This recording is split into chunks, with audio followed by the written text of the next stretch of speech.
জানে আমরা যতই স্পেশাল রান্না করি না কেন তারপরেও আমরা খাবার খেতে পারি না। আসসালামু আলাইকুম এভরিওয়ান, সবাই কেমন আছেন? আলহামদুলিল্লাহ সবাই ভালো আছেন। তো আজকে আমি স্পেশাল রান্না নিয়ে চলে আসলাম। তো এখানে আমি টমেটো কুচি, কাঁচামরিচ কুচি এবং ধনিয়া কুচি রেডি করে নিয়েছি। আজকে এই আইটেমগুলো দিয়ে আমি দারুণ একটি রেসিপি তৈরি করব। সাথে হবে 3টা ডিম। এখন আমি টমেটোর উপরে পেঁয়াজ কুচিগুলা দিয়ে দিচ্ছি।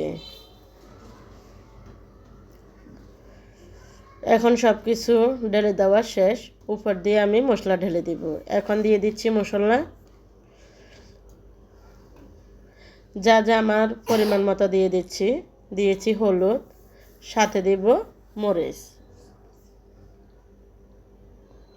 কাঁচামরিচ যেহেতু দিয়েছি এখন আমি পরিমাণ মতো দিয়েছি লাল মরিচের গুঁড়া, সাথে দিয়েছি লবণ। এখন আমি হাত দিয়ে ভালোভাবে টমেটো কুচি এবং পেঁয়াজ কুচিগুলা মেখে নেব। দেখেন মেখে নেওয়া একদম রেডি। কালারটা খুব সুন্দর লাগছে, তাই না? এখন দিয়ে দিচ্ছি ডিমগুলো আমি আগে ফেটে নিয়েছি।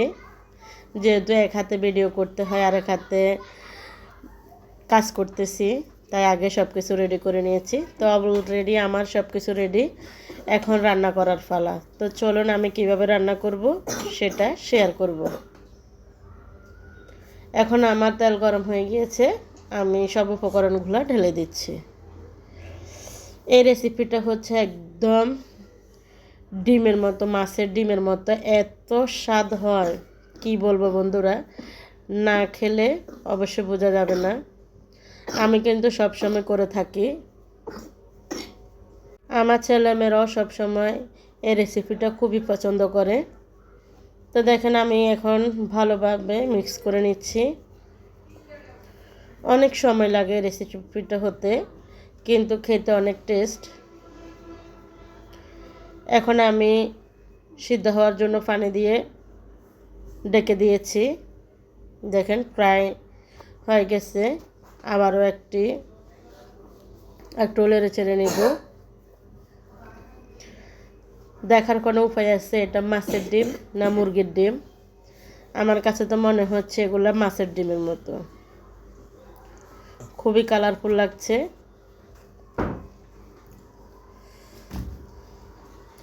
আবারও আমি ডেকে দিয়েছি ঢাকনা দিয়ে। তো দেখুন ফাইনালি আমার ঝোলগুলো শেষ হয়েছে। এখন একদম ভাজা ভাজা করে ফেলবো।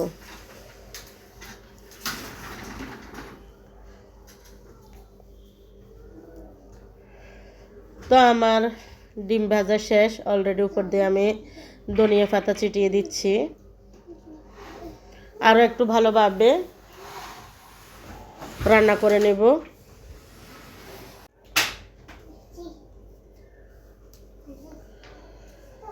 তো দেখেন উপর দিয়ে তেল চলে আসছে, তার মানে রান্না একদম রেডি। তো বন্ধুরা আজকের ভিডিওটা কেমন হয়েছে অবশ্যই একটি কমেন্ট করে জানাবেন। ইউটিউব চ্যানেলে দেখে থাকলে আমার ইউটিউব চ্যানেলটা সাবস্ক্রাইব করে দিবেন, আর ফেসবুকে দেখে থাকলে ফেসবুক পেজটা ফলো করে দিবেন, আর টিকটকে দেখে থাকলে আমার টিকটক আইডিটা প্লিজ ফলো করে দিবেন। তো দেখেন আমার রান্নাটা প্রায় শেষ। তো কেমন হয়েছে আপনারা অবশ্যই বলবেন। তো একটি লাইক দিয়ে ফুল ভিডিওটি দেখবেন, কেমন হয়েছে একটি কমেন্ট করে যাবেন প্লিজ। তো সবাই ভালো থাকবেন, সুস্থ থাকবেন। আবারও দেখা হবে নেক্সট ভিডিওতে। আসসালামু আলাইকুম, আল্লাহ হাফেজ।